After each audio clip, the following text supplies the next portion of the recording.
isuot ninyo ang bagong pagkatao na patuloy na nababago at nagiging kalarawan ng Diyos na lumikha sa inyo upang lalo nyo siyang makilala. Nais ng Diyos na maging kamukha natin siya, kapatid. Hindi rin maaaring magbunga ng mangga ang santol. Same thing. If we are children of God, tayo po ay nagiging kawangis ng Diyos. Sa totoo po, binabago niya tayo araw-araw. Hindi ho nangangahulugan na perfect ka na. Hindi ka na magkakamali. Again, habang nasa katawan tayo panlupa, tayo po ay pwedeng makagawa ng hindi tama. Kasi nga tao tayo at nasa fallen world pa tayo.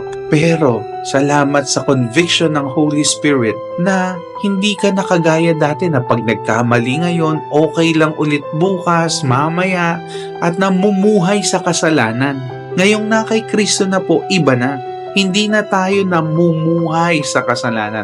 Yes, nagkakasala, nagkakamali, but after that, we have that conscience na mag-sorry na kay Lord o sa kapwa. Kaya nga, marunong na rin tayo magpatawad kung tayo nasaktan. At ganoon din, marunong na tayo dapat humingi ng tawad kung tayo'y nakasakit. Can you see the difference? Noon, namumuhay sa kasalanan. Ngayon, nagkakasala, pero meron ng desire sa heart. Hindi ka napalagay kapag hindi mo inayos. Kino-convict ka na ng Holy Spirit. Ito po yung kaibahan ngayon na kay Kristo ka na. Kasi nga gusto ng Diyos na maging banal na po tayo at walang kapintasan.